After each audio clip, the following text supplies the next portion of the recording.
Hi everyone, welcome back. आज हम scientific management theory वाला क्वेश्चन कंप्लीट करेंगे। डिस्कशन हमारा यूपीएससी एग्ज़ाम के पर्सपेक्टिव से होगा।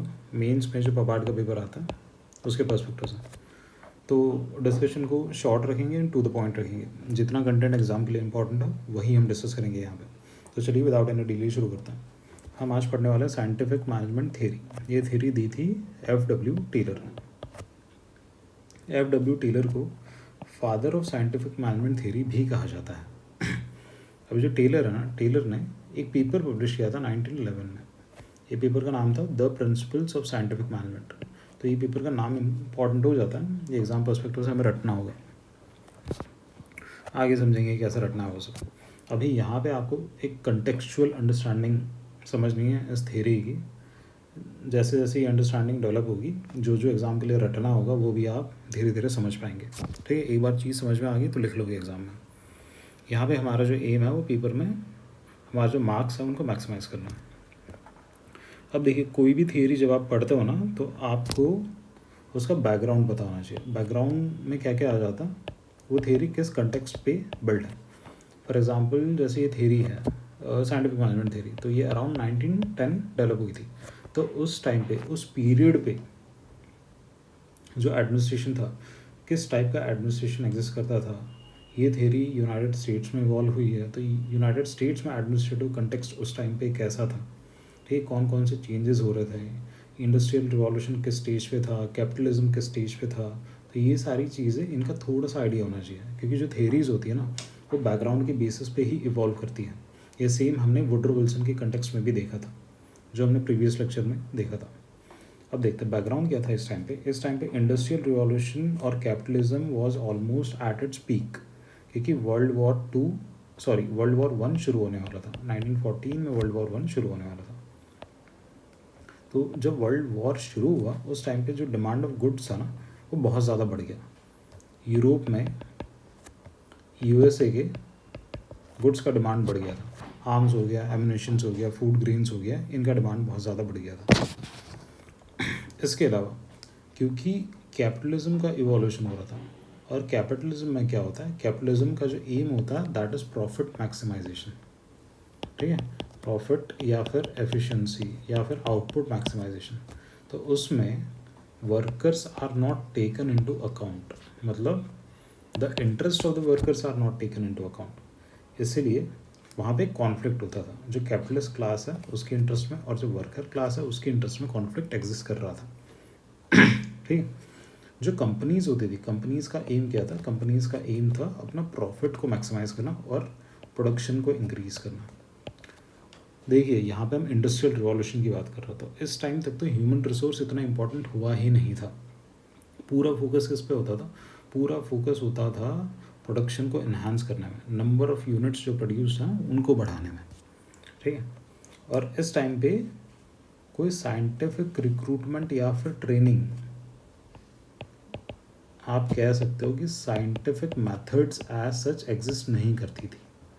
ठीक है, काम कैसे चलता था, काम चलता था रूल ऑफ थंब से। रूल ऑफ थंब का मतलब क्या हो गया कि किसी भी वर्कर को जॉब में ले लिया गया, उसे थोड़े टाइम के लिए ट्रेन कर दिया गया। अब उस ट्रेनिंग के बेसिस पे ही वो ट्रायल एंड एरर से काम कैसे करना है वो सीखता है। फिर उसके एक्सपीरियंस के अकॉर्डिंग वो फिर कंपनी में आगे ग्रो करेगा। पहले वर्कर होगा, फिर सीनियर वर्कर होगा, फिर सीनियर वर्कर से मैनेजर बनेगा, उस तरीके से। जैसे ये सेम कंटेक्स्ट हमने वुडरो विल्सन के टाइम पे भी देखा था। जैसे वहाँ पे जो एडमिनिस्ट्रेशन था, एडमिनिस्ट्रेशन में स्पॉइल्स सिस्टम एग्जिस्ट कर रहा था पहले। तो वुडरो विल्सन ने जो बात की थी, वुडरो विल्सन एडवोकेटेड कि एक scientific method of training and recruitment होना चाहिए that should replace the spoil system. ठीक है, तो यहाँ पे भी हम आगे देखेंगे कि F.W. जो टेलर है, टेलर ने भी बात की कि ये जो रूल ऑफ थंब है इसको हमें रिप्लेस करने की ज़रूरत है। ये जो थेरी है, थेरी का नाम ही साइंटिफिक मैनेजमेंट थेरी है।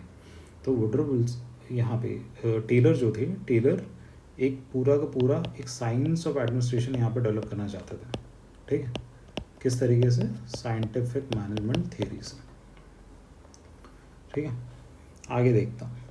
अब इस टाइम पे हमें ये भी समझने की ज़रूरत है कि जो कंपनीज एग्जिस्ट कर रही थी, कंपनीज क्या प्रॉब्लम्स फेस कर रही थी, ठीक है, अपने आउटपुट्स को इंक्रीज करने में। अब देखिए इंडस्ट्रियल रिवॉल्यूशन का टाइम, तो वैसे ही कंपनीज के ऊपर प्रेशर बहुत ज़्यादा था कि अपने यूनिट्स को मैक्सिमाइज़ करो, नंबर ऑफ़ यूनिट्स जो प्रोड्यूस हो रहा है। और ऊपर से इंडस्ट्रियल रिवॉल्यूशन का भी, ऊपर से इंडस्ट्रियल रिवॉल्यूशन तो चल ही रहा था और वर्ल्ड वॉर का भी टाइम था ये, तो इसलिए डिमांड ऑफ गुड्स बहुत ज़्यादा बढ़ गई थी।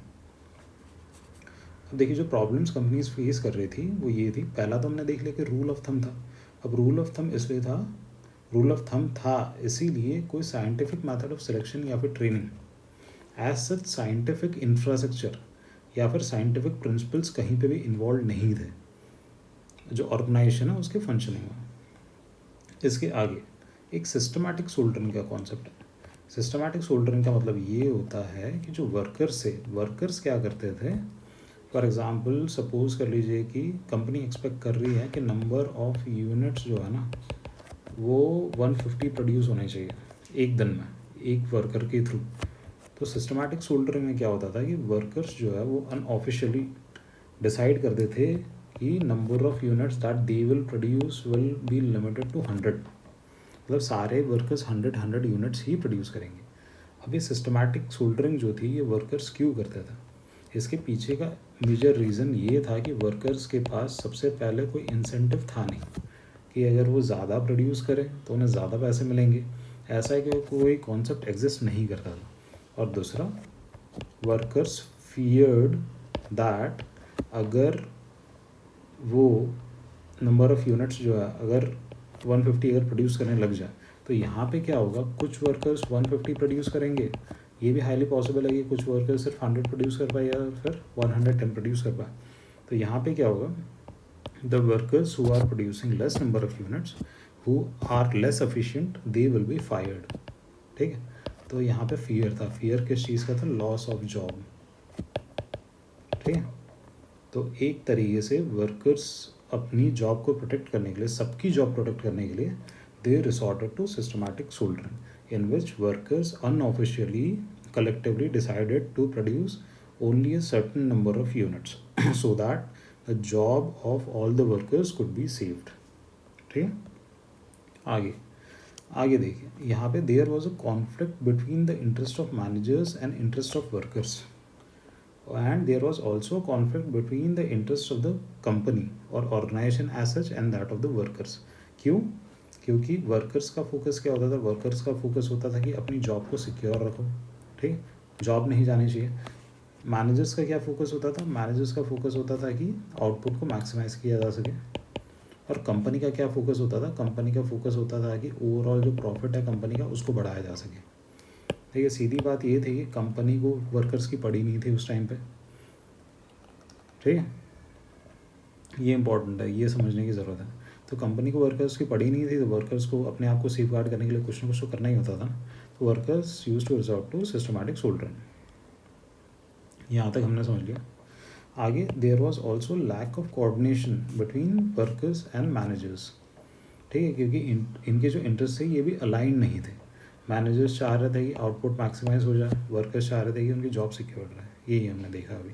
ठीक है, आगे there was absence of incentives for workers to produce more, ये हमने अभी रिसेंटली सिस्टमैटिक सोल्डरिंग में भी देखा। आपको इंसेंटिव है ही नहीं तो एक्स्ट्रा क्यों प्रोड्यूस करेंगे। ठीक है, तो ये कुछ प्रॉब्लम्स थी जो कंपनीज फेस कर रही थी। अब हमने कंटेक्स्ट देख लिया, हमने बैकग्राउंड देख लिया जो एग्जिस्ट कर रहा था, कंपनीज़ में क्या प्रॉब्लम्स एग्जिस्ट कर रही थी वो भी हमने देख लिया, वर्कर्स क्या कर रहे थे वो भी हमने देख लिया। ठीक है, अब यहाँ पे टेलर ने इवॉल्व की अपनी साइंटिफिक मैनेजमेंट थ्योरी। इस थ्योरी के इवोल्यूशन के टाइम पे इसके बेसिस के लिए टेलर ने कुछ एजम्पशंस लिए। ठीक है, अब ये एजम्पशंस क्या थे, एजम्पशंस ये थे, सबसे पहले टेलर ने ये एज्यूम किया कि जो ह्यूमंस है, humans are capable of making rational choices. ठीक है, मतलब कोई भी एक इंडिविजुअल जो है वो एक रेशनल चॉइस ले सकता है। फॉर एग्ज़ाम्पल अगर उसे दो चॉइसेस दे दी जाए, ए और बी, ठीक है, अगर बी में उसका प्रॉफिट ज़्यादा है तो वर्कर विल चूज़, वर्कर या फिर human here will choose B, ठीक है, रादर दैन ए। ये इसका एजम्पशन था। आगे टेलर ने एज्यूम किया the concept of economic rationality. Economic rationality का मतलब क्या होता है, मैक्सिमाइजिंग द प्रॉफिट। ठीक है, कंपनी का प्रॉफिट मैक्सिमाइज करना। रेशनलिटी के अलग अलग कॉन्सेप्ट है, जैसे मैक्स वेबर, मैक्स वेबर ने जब रेशनैलिटी को जब डिफ़ाइन किया तो ही defined rationality in terms of administrative rationality. अब इसका मतलब क्या था? इसका मतलब था effective implementation of the policies of the government, policies and decisions of the government. ठीक, ये था एडमिनिस्ट्रेटिव रेशनैलिटी का कॉन्सेप्ट। ये हम आगे जब मैक्स वेबर पढ़ेंगे, वेबरिन ब्यूरोक्रेसी जब पढ़ेंगे तो वहाँ पे समझेंगे। आगे टेलर का एक और एजम्पशन था कि ह्यूमंस को मोटिवेट किया जा सकता है थ्रू मॉनेटरी इंसेंटिव्स। ठीक है, टेलर मानता था कि ज़्यादा पैसे दोगे तो ज़्यादा प्रॉफिट वर्कर जो है कमा के देगा। आज का जो हम सिस्टम देखते हैं, इंक्रीमेंट वाला सिस्टम या फिर वेरिएबल पे वाला सिस्टम, ये यहीं से इंस्पायर्ड है। ठीक है, एक्स्ट्रा काम करोगे तो एक्स्ट्रा पैसा मिलेगा, वेरिएबल पे। आगे देखते हैं क्लोज्ड सिस्टम अप्रोच। देखिए जितनी भी क्लासिकल थियरीज़ है ना, वेबरिन ब्यूरोक्रेसी वो भी क्लासिकल थियरी है।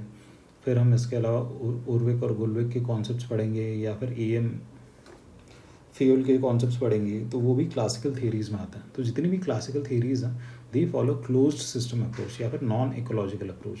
क्लोज सिस्टम अप्रोच में क्या होता है? क्लोज सिस्टम अप्रोच में ये एज्यूम कर लिया जाता है कि फॉर एन ऑर्गेनाइजेशन, ये ऑर्गेनाइजेशन है। ठीक है, तो whatever that is happening outside an organisation, it has no impact in determining the efficiency of an organisation. ठीक है, ये एजम्पशन था क्लासिकल थियरीज़ का। ये एजम्पशन बहुत ही गलत था, which was later proved wrong by the subsequent development of theories। जैसे मैनेजरियल थियरीज जो डेवलप हुई, या फिर ह्यूमन रिलेशंस की जो थियरीज डेवलप हुई, मोटिवेशन वगैरह की जो थियरीज डेवलप हुई। ठीक है, तो इस अजम्पशन को बाद में क्रिटिसाइज़ कर दिया गया था और नकार भी दिया गया था। बट एज ऑफ नाउ हम टेलर की थियरी पढ़ रहे हैं, एसएमटी पढ़ रहे हैं, तो उसके अंदर ये अजम्पशन था। टेलर अज्यूम करता था कि ऑर्गेनाइजेशन के अंदर जो हो रहा है ना, only that is going to determine the efficiency of the organisation, efficiency and productivity of the organisation.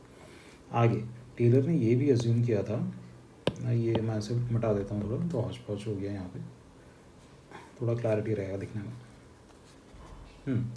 Taylor ने ये भी अज्यूम किया था कि ऑर्गेनाइजेशन जो होती है ना, ऑर्गेनाइजेशन ट्राई करती है उसकी एफिशिएंसी को मैक्सिमाइज़ करना, एफिशिएंसी और उसके प्रॉफिट को मैक्सिमाइज़ करना। ठीक, तो ऑर्गेनाइजेशन का एम क्या है? उसकी एफिशिएंसी को मैक्सिमाइज़ करना, उसके प्रॉफिट को मैक्सिमाइज़ करना। ह्यूमन का एम क्या है? ह्यूमन रेशनल चॉइसेस लेता है। ठीक है, इसके अलावा मॉनेटरी जो इंसेंटिव्स है वो ह्यूमन को मोटिवेट करती है। ऑर्गेनाइजेशन कैसी होगी? ऑर्गेनाइजेशन क्लोज्ड सिस्टम होगी। ठीक, तो ये एजम्पशन थे। आगे देखते हैं फिर प्रॉब्लम्स जो एग्जिस्ट कर रही थी, principles of scientific management, recommendations by F W. Taylor. तो पहले हम ये देख लेते हैं प्रॉब्लम जो एग्जिस्ट कर रही थी। वैसे तो हमने ऊपर देख ली और मोटा मोटा देख लेता है। रूल ऑफ थंब एग्जिस्ट कर रहा था, लॉस ऑफ प्रोडक्शन, प्रोडक्शन कम हो रहा था क्योंकि वैसे एफिशिएंसी कम थी ऑर्गेनाइजेशन के, और सिस्टमैटिक सोल्डरिंग जो वर्कर्स कर रहा था। ठीक है, अब यहाँ देखते हैं कि what were the recommendations by F W. Taylor. ये इंपॉर्टेंट है। टेलर का सबसे पहला रिकमेंडेशन ये था कि हमें साइंटिफिक प्रिंसिपल्स डेवलप करने हैं। जो रूल ऑफ थंब है, रूल ऑफ थंब को हमें रिप्लेस करना होगा साइंटिफिक प्रिंसिपल से। साइंटिफिक प्रिंसिपल्स कहाँ अप्लाई होंगे? साइंटिफिक प्रिंसिपल्स हर जगह अप्लाई होंगे, स्टार्टिंग फ्रॉम रिक्रूटमेंट में, फिर ट्रेनिंग में, ठीक है, उसके अलावा फिर अपॉइंटमेंट्स में, मतलब in every process inside an organisation scientific principles will be applicable.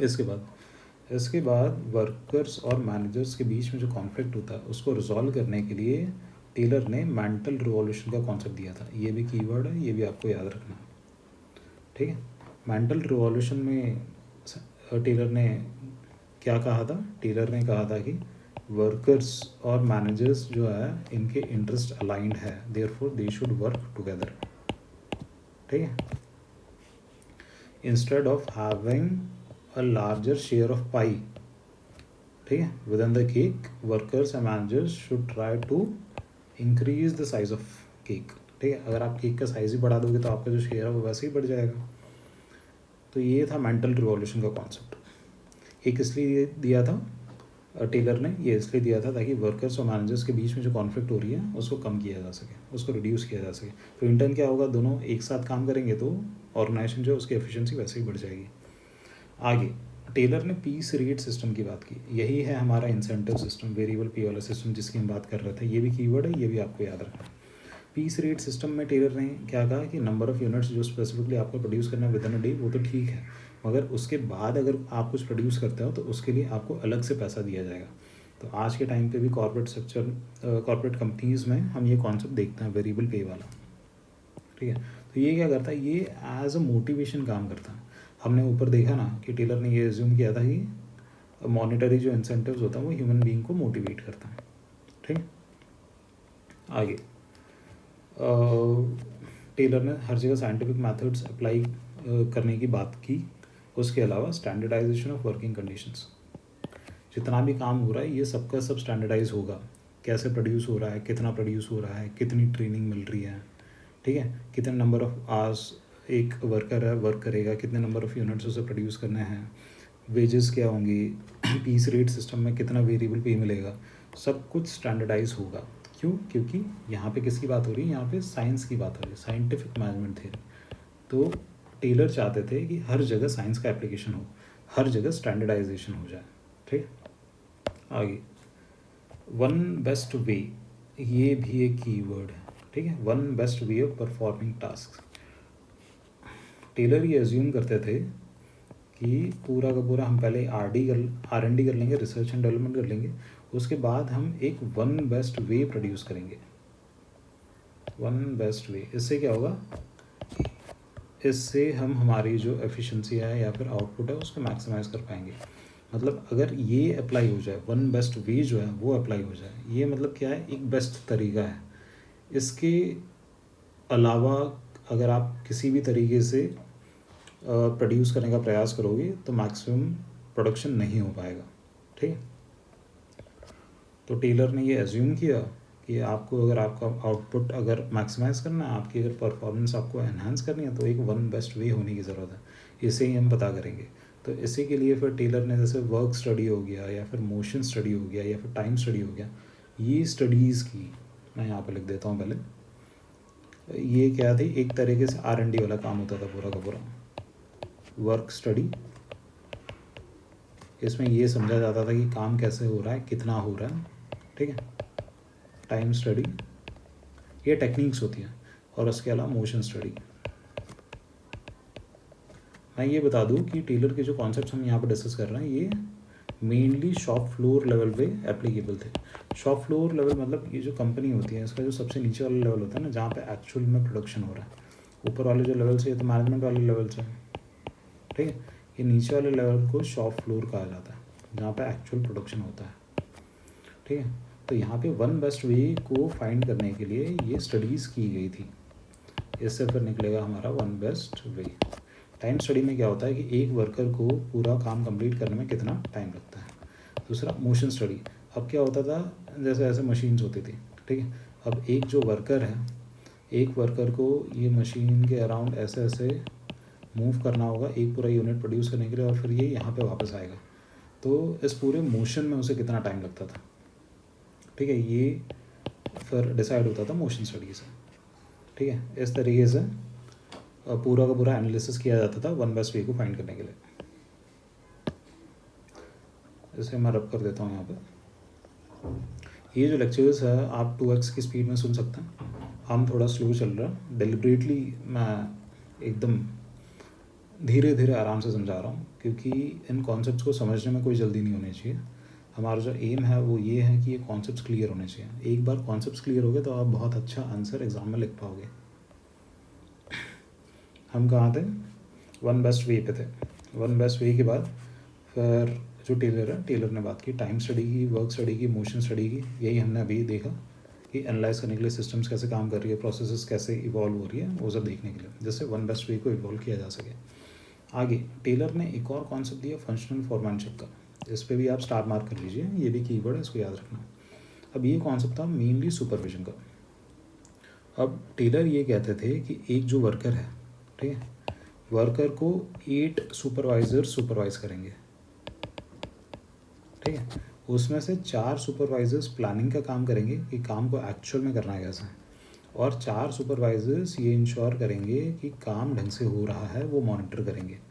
ठीक है, तो पहले जो प्लानिंग वाले मैनेजर्स हैं उन्होंने क्या किया, वन बेस्ट वे को इवॉल्व किया, और उसके बाद जो एग्जीक्यूटिव वाले 4 मैनेजर्स हैं they are trying to ensure और monitor that the one best way is getting followed.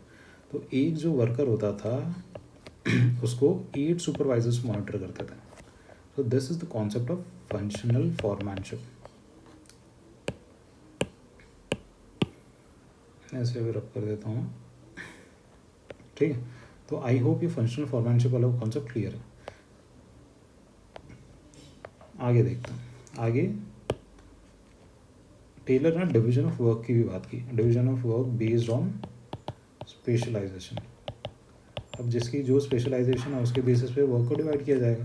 And training, जो जिस काम में ट्रेंड है वही काम करेगा. इससे क्या होगा, इससे एफिशिएंसी मैक्सिमाइज होगी. ठीक है, कुछ कीवर्ड्स मैं बार बार रिपीट कर रहा हूँ, जैसे एफिशिएंसी को मैक्सिमाइज करना, स्टैंडर्डाइजेशन, वन बेस्ट वे.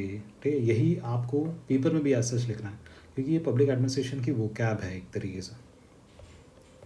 ठीक है, डिवीजन ऑफ वर्क की बात हुई, फिर स्पेशलाइजेशन की बात हुई. स्पेशलाइजेशन भी है जस्ट हमने अभी यही डिस्कस किया. ठीक है, किसी भी एक पर्टिकुलर फील्ड में जो वर्कर्स है वो स्पेशलाइज करेंगे तो वही काम वो ढंग से कर पाएंगे. ठीक है, आगे पीस रेट सिस्टम की बात की है, इंसेंटिव वाला था, ये हमने देख लिया ऊपर ही. ठीक है, जिसमें वेरिएबल पे वाला जो कॉन्सेप्ट है इन्वॉल्व. तो ये कुछ रिकमेंडेशंस थे एफडब्ल्यू टेलर के. ये रिकमेंडेशंस है साइंटिफिक मैनेजमेंट थ्योरी के भी. ठीक है, मतलब साइंटिफिक मैनेजमेंट थ्योरी के अंदर ही फ्रेडरिक टेलर ने ये सारे रिकमेंडेशंस दिए थे. आगे देखते हैं application of scientific management theory. Scientific management theory का जो एप्लीकेशन है ना, तो मोटा मोटा एप्लीकेशन तो वो था शॉप फ्लोर लेवल पे. ठीक है, बट ग्रेजुअली क्या हुआ, साइंटिफिक मैनेजमेंट थ्योरी को सारे लेवल्स पे अप्लाई करना शुरू कर दिया गया. मतलब सारे ही लेवल्स पे इसके जो प्रिंसिपल्स थे ये एक तरीके से एप्लीकेबल थे. जैसे कि आपका साइंटिफिक रिक्रूटमेंट हो गया. ठीक है, रिक्रूटमेंट हो गया, या फिर ट्रेनिंग हो गया, या फिर स्टैंडर्डाइजेशन हो गया, स्टैंडर्डाइजेशन ऑफ वर्क हो गया. ठीक है, तो ये तो आप किसी भी लेवल पे वैसे ही अप्लाई कर सकते हो. तो the principles that were mainly made for the shop floor level were gradually applied at all the stages in an organisation. ठीक है, इसके अलावा जो साइंटिफिक मैनेजमेंट थ्योरी है, it became very popular during the First World War time period. अब ये जो theory है इसका इवोल्यूशन कहाँ पे हुआ, इसका इवोल्यूशन हुआ यूनाइटेड स्टेट्स में. फर्स्ट वर्ल्ड वॉर के टाइम पे यूएस की जो कंपनीज थी उनके जो प्रोडक्ट्स थे उनकी डिमांड यूरोप में बहुत ज़्यादा बढ़ गई. आर्म्स की, एमिनेशंस की, फूड ग्रीन्स की, एवरीथिंग. ठीक है, तो इससे यूएस की जो कंपनीज थी इनको बहुत ज़्यादा प्रॉफिट हुआ. ठीक है, तो इसलिए scientific management theory United States में बहुत ज़्यादा सक्सेसफुल हुआ था फर्स्ट वर्ल्ड वॉर के टाइम पे. यहाँ देखिए huge demand of American products in European nations की हमने देख लिया. आगे operating procedures by Taylor became popular at all level. ये भी हमने यहीं पे समझा भी रिसेंटली. ठीक है, तो ये था एप्लीकेशन साइंटिफिक थ्योरी के बारे में, साइंटिफिक मैनेजमेंट थ्योरी के बारे में. अब आगे देखते हैं जो साइंटिफिक, देखिए कोई भी थ्योरी आती है ना, उस थ्योरी के एक तो कुछ तो एजम्पशंस होंगे, एजम्पशंस हमने देख लिए, प्रिंसिपल्स होंगे, प्रिंसिपल भी हमने देख लिया. अब उस थ्योरी को ना हर कोई पसंद नहीं करेगा. ठीक है, क्योंकि कोई भी थ्योरी सबके इंटरेस्ट में नहीं होती. तो कुछ लोग होंगे वो उस थ्योरी को क्रिटिसाइज भी करेंगे. अब यहाँ देखिए, यहाँ पे जो वर्कर्स थे ना, workers opposed scientific management theory. अब ऐसा क्यों था, ऐसा इसलिए था क्योंकि साइंटिफिक मैनेजमेंट थ्योरी में टेलर ने वन बेस्ट वे की बात की थी. अब वन बेस्ट वे जब आ जाता है ना, तो there is absolutely no alternative. ठीक है, कोई और तरीके से आप काम ही नहीं कर सकते. There is no alternative and there is no communication. Communication in the sense, अगर कोई वर्कर है, वर्कर को अगर कोई ग्रीवेंस है, ठीक है, अगर वर्कर ये सोचता है कि this one best way is not good to carry out a particular task, so that is also not available. ठीक है, तो साइंटिफिक मैनेजमेंट थ्योरी जब आई तो उसने क्या किया, साइंटिफिक मैनेजमेंट थ्योरी ने जो ट्रेड यूनियंस थी, ट्रेड यूनियंस का काम क्या होता है, ट्रेड यूनियंस का काम मेनली होता है कि जो वर्कर्स है, वर्कर्स का जो इंटरेस्ट है, ठीक है, उसको मैनेजमेंट के सामने पुटअप करना, कंपनी के सामने पुटअप करना. वन बेस्ट वे साइंटिफिक मैनेजमेंट थ्योरी जब आई तो it neglected these trade unions. ठीक, अब ट्रेड यूनियंस के पास ग्रीवेंस रिड्यूसल का एज सच कोई मैकेनिज्म नहीं होता था. It reduced the significance of trade unions, सबसे पहली चीज़. इसलिए वर्कर्स को साइंटिफिक मैनेजमेंट थ्योरी एक तरीके से पसंद नहीं थी. ठीक है, there was no room for dissent और ग्रीवेंस रिड्रेसल, ठीक है। इसके अलावा there was no security of tenure for the workers. पहले तो सिस्टमैटिक सोल्डरिंग से काम चल जाता था, और अब क्या हो गया, अब तो पीस रेट सिस्टम आ गया, ठीक है। अब पीस रेट सिस्टम आ गया, पीस रेट सिस्टम, इसके अलावा स्टैंडर्डाइजेशन आ गया, और उसके अलावा साइंटिफिक सिलेक्शन आ गया, ठीक है। साइंटिफिक आपका सिलेक्शन आ गया, फिर ट्रेनिंग आ गया। अब इसमें क्या होगा, इसके अंदर हो जाएगा हायरिंग एंड फायरिंग, ठीक है। इसमें क्या होता है, जैसे जो लीस्ट प्रोडक्टिव एम्प्लॉयज़ होंगे, फॉर एग्जांपल आज भी कंपनीज़ में क्या होता है, जैसे प्रोडक्ट बेस्ड कंपनीज़ होती हैं, तो वहाँ पे वर्कर्स को ना क्लासीफाई कर दिया जाता है। जो लीस्ट प्रोडक्टिव 10% एम्प्लॉयज़ होता है, जैसे मैं जस्ट एग्जांपल दे रहा हूँ यहाँ पे, ये नंबर भी हमने अज्यूम कर रखा है, तो 10% एम्प्लॉयज़ को क्या कर दिया जाएगा, फायर कर दिया जाएगा, क्योंकि वो एफिशिएंटली काम नहीं कर पा रहे, ठीक है। तो इसीलिए जो सिक्योरिटी ऑफ टेन्योर था वर्कर्स का, वो अब मिसिंग था। आगे ग्रीवेंस रिड्रेसल का कोई स्कोप नहीं था, वो हम समझ गए। इसके अलावा साइकोलॉजिकल प्रेशर भी था वर्कर्स पे, क्योंकि एक तो जॉब सिक्योर नहीं है, ऊपर से अब प्रोडक्टिविटी भी बढ़ानी पड़ेगी, सिस्टमैटिक सोल्डरिंग तो कर नहीं सकते, तो नंबर ऑफ़ यूनिट्स अब साइंटिफिकली डिटरमाइंड है कितना प्रोड्यूस करना, तो वो भी प्रोड्यूस करना पड़ेगा, ठीक है। आगे टेलर, अब देखिए यहाँ पे जो मैंने ये जो नोट्स बना रखे ना, ये मैंने एक तरीके से डिक्टेट किया है, आईपैड में डिक्टेट किया, तो फिर ये आईपैड क्या करता है, खुद ही उसे टेक्स्ट में कन्वर्ट कर देता है, तो कहीं कहीं आपको ऐसे टाइपिंग मिस्टेक दिखेगी। तो यहाँ टेलर का ये आएगा, टेलर आएगा, ठीक है। अब टेलर जो है, टेलर का पूरा जो फोकस है ना ऑर्गेनाइजेशन पे, फोकस था जो ऑर्गेनाइजेशन है, ऑर्गेनाइजेशन की एफिशिएंसी और प्रॉफिट को मैक्सिमाइज करने में, ठीक है। टेलर का फोकस वर्कर का वेलफेयर नहीं था, ठीक है। तो उससे कोई फ़र्क नहीं पड़ रहा था वर्कर से, एक तरीके से वर्कर्स ऑर्गेनाइजेशन में हो, वर्कर्स ऑर्गेनाइजेशन में ना हो, उनकी ग्रीवेंस जो है वो रिड्रेस हो रही है या नहीं हो रही है, उससे टेलर को फ़र्क नहीं पड़ता था। As such scientific management theory में फ़र्क नहीं पड़ता था, ठीक है। तो इसलिए वर्कर्स जो थे, वर्कर्स वर ओपोजिंग साइंटिफिक मैनेजमेंट थियरी। अब आगे देखिए, it was not just workers, even managers जो थे, managers were also opposing scientific management theory. अब मैनेजर्स को क्या दिक्कत आ गई यहाँ पे, मैनेजर्स के लिए तो उल्टा एक तरीके से अच्छा ही है, और साइंटिफिकली चीज़ें हो रही है, तो इनका काम तो सिर्फ मैनेज करना है ना, बट नहीं, ऐसा नहीं था। समझता है क्यों, यहाँ पे मैं ऐसे रब कर देता हूँ, भले यहीं पे स्पेस बना के लिख लेंगे। देखिए ऐसा इसलिए होता था क्योंकि साइंटिफिक मैनेजमेंट थ्योरी के पहले जो मैनेजर्स बन रहे थे, मैनेजर्स बनते कैसे थे, सबसे पहले आता है वर्कर, ठीक है। वर्कर को हो जाता था थोड़ा एक्सपीरियंस, तो वो बन जाता था सीनियर वर्कर। अब सीनियर वर्कर भी एक्सपीरियंस गेन करता था और ये बन जाता था मैनेजर। तो ये जो मैनेजर्स जो बने हुए थे, ये सीनियर वर्कर्स ही थे जिनको बहुत साल का एक्सपीरियंस था। अब साइंटिफिक मैनेजमेंट थियरी आने से क्या हो गया, साइंटिफिक मैनेजमेंट थियरी आने से मैनेजर लेवल के लिए जो क्वालिफिकेशन चाहिए वो डिसाइड हो गया। तो अब क्या होगा, only the ones who have desired level of qualification will be eligible to become managers, ठीक है।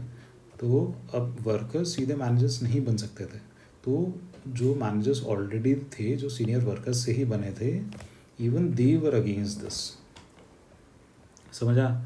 अब क्या होगा, इनके पास भी क्वालिफिकेशन नहीं होगी तो इनको भी निकाल दिया जाएगा, दिक्कत ये थी, ठीक। तो प्रॉब्लम समझे, तो वर्कर्स के लिए भी प्रॉब्लम थी यहाँ पे, मैनेजर्स के लिए भी प्रॉब्लम थी। प्रॉब्लम क्यों थी, क्योंकि एजुकेशनल क्वालिफिकेशन को डिफाइन कर दिया गया था, ठीक है। इसके अलावा और क्या दिक्कत हो रही थी, और दिक्कत ये थी कि फर्स्ट वर्ल्ड वॉर जब ख़त्म हुआ 1918 में, अब जब तक वर्ल्ड वॉर चल रहा था तब तक तो यूएस की जो कंपनीज थी उनके प्रोडक्ट्स का डिमांड था, और जैसे ही वर्ल्ड वॉर ख़त्म हुआ तो जो कंपनीज थी उनके प्रोडक्ट्स की डिमांड कम हो गई।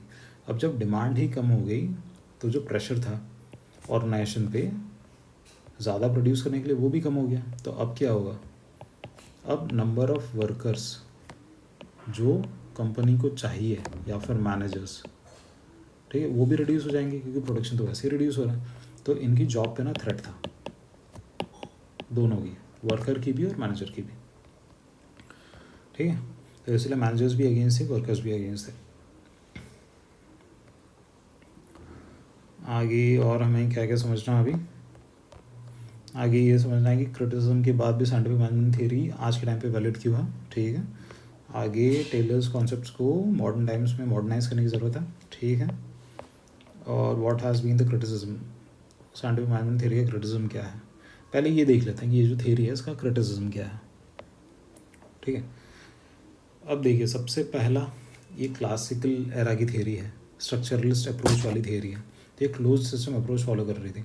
तो यही इसका सबसे बड़ा क्या है, एक तरीके से क्रिटिसिज्म है। क्यों? क्योंकि इसने ह्यूमन रिसोर्स को इग्नोर किया और उसके अलावा उसने जो इकोलॉजिकल फैक्टर्स होते हैं उसे भी इग्नोर किया, क्योंकि ये theory non ecological in nature थी, ठीक है। ये दो क्रिटिसिज्म सबसे पहले ये हो गए।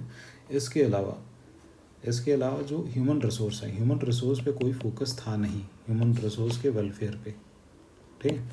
तो ह्यूमंस और man were treated as mere cog in a wheel, ठीक है। कॉग इन अ व्हील क्या होता है, जैसे ये चक्का है, अब ये जो होता है इनको कहते हैं कॉग, तो मतलब चक्का घूम रहा है तो ये भी साथ में घूम रहा है, बस इतना ही है, ठीक है। तो ऐसा जिनका कोई रोल है नहीं और इनके बारे में कोई केयर कर नहीं रहा, ठीक है। तो इस फ्रेज का सीधे सीधे मतलब ये है कि human resource was not treated in terms of welfare, ठीक है। ह्यूमन रिसोर्स के बारे में नहीं सोचा जाता था। आगे trade unions were also neglected. आगे there was a conflict of interest and difficulty in coordination in case of functional foremanship. अब जैसे हमने फंक्शनल फॉरमैनशिप का ऊपर कॉन्सेप्ट देखा, अब एक वर्कर है, अब सोचो इस एक वर्कर को टोटल 8 सुपरवाइज़र सुपरवाइज करना, ठीक है। तो फिर ये अब ऑर्डर्स किससे लेगा, सबसे पहली चीज़। उसके अलावा अब ये रिपोर्ट करना है उसे तो किसे करेगा, ठीक है। और एक तरीके से ये हाईली पॉसिबल है कि जो ऑर्डर्स ऊपर से आ रहे हैं, एक मैनेजर कुछ और ऑर्डर दे रहा हो, दूसरा मैनेजर कुछ और ऑर्डर दे रहा हो, तो वहाँ पे एक तरीके से ना कॉन्फ्लिक्ट आ जाता है, ठीक है। तो कोऑर्डिनेशन में इशू आ जाता है, यूनिटी ऑफ डायरेक्शन जो होता है ना, वो कॉन्सेप्ट यहाँ पे एग्जिस्ट करना डिफिकल्ट हो जाता है। ये उर्विक और गुल्लिक की जो थीरीज़ है उन्हें हम समझेंगे, या फिर एम फियोल की जो थीरीज़ है उन्हें हम समझेंगे, तब इस कॉन्सेप्ट को डिटेल में समझेंगे, ठीक है। तो कॉन्फ्लिक्ट ऑफ इंटरेस्ट था। आगे हम देखते हैं, हाँ ये देखते हैं अब इतने सारे क्रिटिसिज्म तो हमने देख लिया, फिर भी साइंटिफिक मैनेजमेंट थियरी को एक तरीके से आज भी यूनिवर्सली वैलिड माना जाता है। तो ऐसा क्यों, ठीक है। ऐसा इसलिए क्योंकि किसी भी ऑर्गेनाइजेशन को सक्सेसफुल होने के लिए साइंटिफिक मैनेजमेंट के जो प्रिंसिपल्स टेलर ने दिए थे उनको फॉलो करना ज़रूरी है।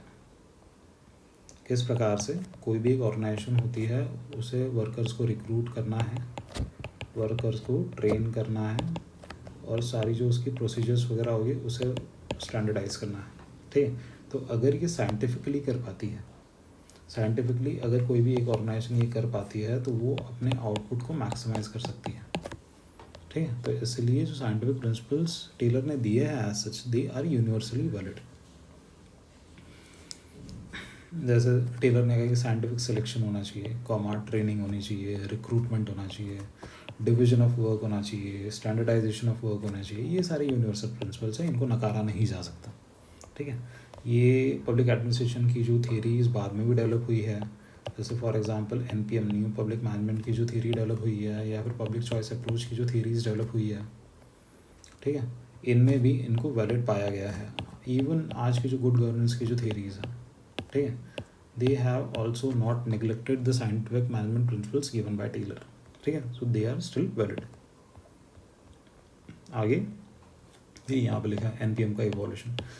इसके अलावा जैसे टेक्निक्स ऑफ एडमिनिस्ट्रेटिव इम्प्रूवमेंट जो हम आगे के सेशंस में देखेंगे, एक क्रिटिकल पाथ मेथड होता है, एक PERT होता है, program evolution and review technique, ठीक है। ये सारी थियरीज का बेसिस क्या है, साइंटिफिक मैनेजमेंट थियरी, SMT, क्योंकि ये सब क्या चाहती है, ये सब भी आउटपुट को मैक्सिमाइज करना चाहती है, ठीक है। तो इसीलिए इवन आफ्टर क्रिटिसिज्म जो साइंटिफिक मैनेजमेंट थियरीज है जो टेलर ने दिया, they are still valid, universally valid. आगे हाँ, जैसे ये क्वेश्चन है, क्रिटिक्स से that Taylor's concept need modification, इन आएगा यहाँ पे, एंड नहीं आएगा, यहाँ पे इन आएगा, इन पोस्ट इंडस्ट्रियल इकोनॉमीज, ठीक है। तो हमने यहाँ पे ये देखा कि साइंटिफिक मैनेजमेंट जो थ्योरीज है ये आज के टाइम पे वैलिड तो है, ठीक है, बट डज दैट मीन कि ये जो थ्योरीज है वो जिस प्रकार से टेलर ने दी थी इन दैट सेम स्पिरिट या फिर सेम कॉन्सेप्ट्स अगर हम आज की ऑर्गेनाइजेशंस में अगर अप्लाई करें तो will they be valid in the same way? ठीक है, ये प्रश्न है। तो यहाँ पे हमें आज के जो ऑर्गेनाइजेशंस हैं उनकी कंटेक्स्ट समझने की ज़रूरत है। आज की ऑर्गेनाइजेशंस जो है उनमें क्या हो रहा है, अब देखिए फैक्टर्स ऑफ प्रोडक्शन होता है। फैक्टर्स ऑफ प्रोडक्शन एक ऑर्गेनाइजेशन में होता है, जैसे लैंड हो गया, लेबर हो गया, ठीक है, कैपिटल हो गया, ये हो जाता है फैक्टर्स ऑफ प्रोडक्शन। आज की जो ऑर्गेनाइजेशंस है ना, they are mainly derived by human resource. जब से टेक्नोलॉजी आ गई है तो human resource play a very important part in determine the output and efficiency of any organization. ठीक है, जैसे सर्विस सेक्टर आप देख लेते हो तो यहाँ पे क्या होता है, जो लोग काम कर रहा है वही डिटरमाइन करते हैं कि ऑर्गेनाइजेशन की एफिशिएंसी कितनी होने वाली है, कितना ज़्यादा ऑर्गेनाइजेशन प्रोड्यूस करने वाली है। पहले क्या होता था, ये सब डिपेंड करता था कैपिटल कितना है, लैंड कितना है, मशीन्स कितना है, इंडस्ट्रियल रिवोल्यूशन के टाइम पे, या फिर जब साइंटिफिक मैनेजमेंट थियरी टेलर ने इवॉल्व की थी। तो मुद्दा क्या है, मुद्दा ये है कि आज के टाइम पे एसएमटी वैलिड है, बट इसमें इसको वैलिड बनाने के लिए ह्यूमन रिसोर्स को ऐड करना होगा। ठीक है, human resource also needs to be taken into account, it needs to be given its its क्या कहेंगे इसे, कि जो ड्यू रिकॉग्निशन है, ठीक है, वो देने की ज़रूरत है ह्यूमन रिसोर्स को। ठीक है, post industrial economies have seen the rise of service sector. ठीक है, ह्यूमन रिसोर्स या प्लीज़ नहीं आएगा, places the central role in determining the efficiency of service based sector organizations. आज जो ऑर्गेनाइजेशंस है उनकी एफिशिएंसी डिटरमाइन करने में ह्यूमन रिसोर्स का बहुत इंपॉर्टेंट पार्ट है। Therefore, scientific management theory should also need to take into account human resource and determine the efficiency, ठीक है, which cannot be neglected.